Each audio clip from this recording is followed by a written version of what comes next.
llamo Teresa y tengo 33 años. Vale. ¿Alguna vez conociste a un veterano de guerra? ¿Tuviste la posibilidad de hablar con alguno de ellos? Sí.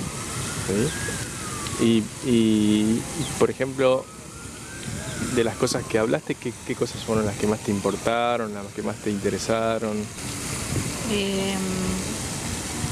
Como que cuando hablé, como que me costaba un poco preguntar por lo delicado que podía ser el tema. Entonces nunca me animé a preguntar nada en relación a lo que había pasado ahí, sino más cómo fue el antes, qué es lo que estaba haciendo, cómo fue el día que a él le dijeron que tenía que ir a la guerra. Está bien. Y por ejemplo, ahora, si te encontraras ahora con alguno, ¿qué te interesaría preguntarle? Y no sé, saber como qué se siente como ante una situación tan cruel, no sé, de poder ver morir a los compañeros o el miedo de uno mismo a no volver. Hola Teresa, mi nombre es Fernando y bueno, quería responder tus preguntas porque la verdad que para los veteranos realmente a veces dicen que no queremos hablar de la guerra, pero lo cierto es que no queremos hablar con cualquiera de la guerra, pero sí nos encanta, por lo menos a mí, hablar de la guerra con alguien que realmente le interese. Con respecto a la pregunta que tenías, cómo fue el día que me dijeron que tenía que ir a la guerra, bueno, en mi caso fue algo muy particular porque en realidad cuando fue la recuperación de las islas, yo estaba en el edificio Libertad, que es el comando en jefe de la Armada, sirviendo café, llevando papeles, sacando fotocopias. Y la verdad que me sentía medio inútil, así que me anoté como voluntario para ir a Malvinas. Entonces iba una vez por semana, iba a reclamar, a ver qué pasa. Entonces, cuando me avisaron que tenía que ir a Malvinas, fue una sensación extraña. Por un lado, de satisfacción, como diciendo, bien, lo logré. Y a los pocos segundos fue de la pucha, como que lo logré, pero no sabía bien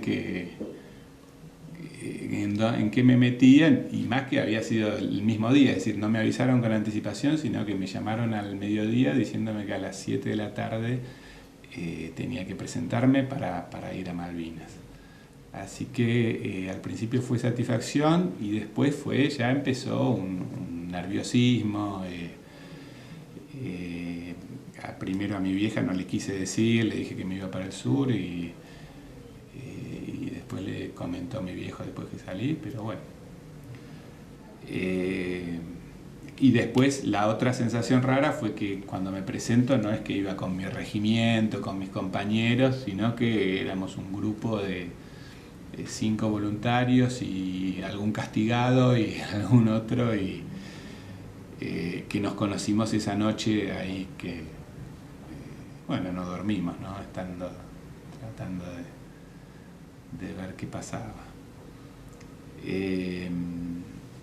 Después, respecto de qué siente uno en una situación tan cruel como ver morir a un compañero, o el miedo que siente de no volver uno mismo. Yo, de compañeros directos, por suerte no murió ninguno en la guerra. Tuvimos algún caso que se suicidó después,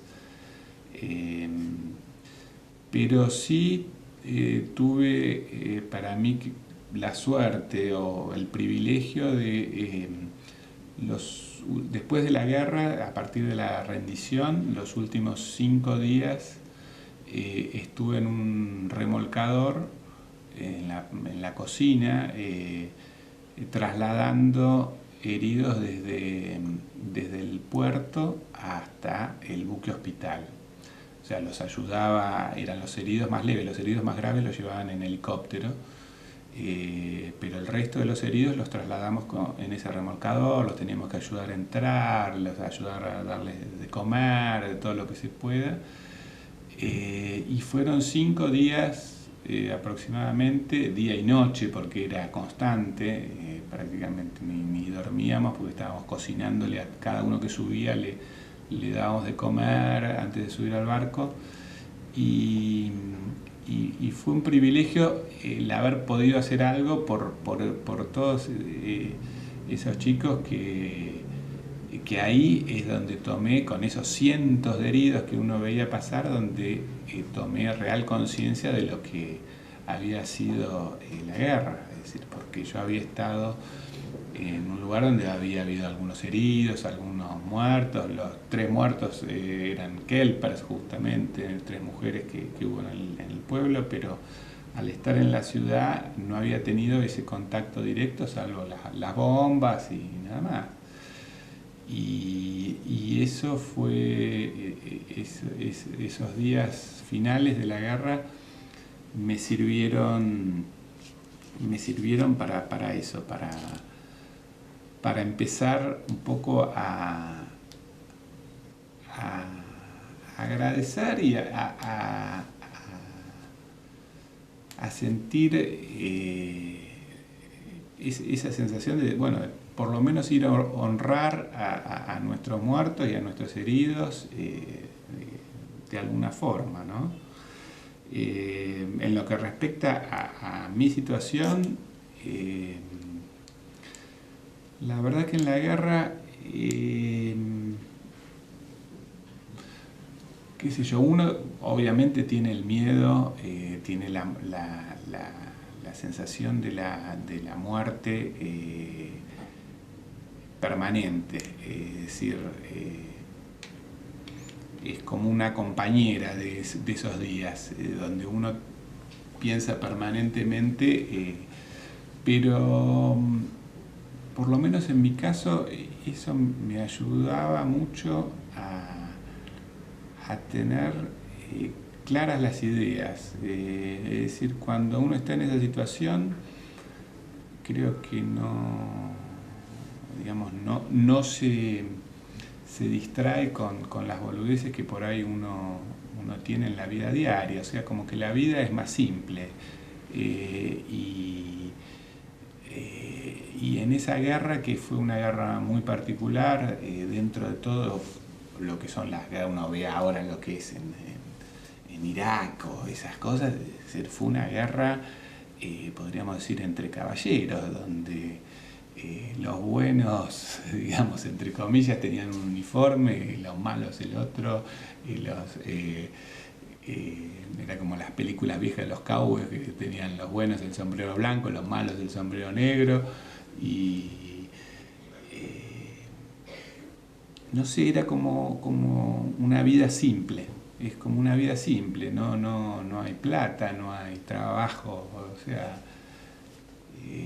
entonces como que uno tiene la cabeza más clara.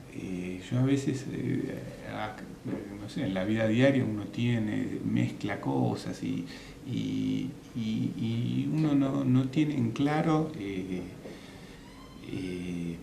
lo que quiere en el fondo, ¿no? Y allá, yo me acuerdo por ahí cuando a veces me cruzaba con una lancha de desembarco a visitar un compañero mío que estaba en una posición en el frente, y nos quedamos charlando y hablamos de lo que queríamos hacer y bueno, y yo voy a hacer esto que es lo que he querido toda la vida, como que era todo así, más simple. Así que el miedo a veces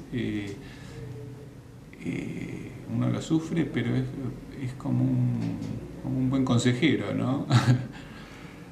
Así que, bueno, espero que esto te haya servido de algo, y me alegro que te interese este tema, porque para nosotros se ha transformado al final en algo que duró unos meses y que nos marcó para toda la vida.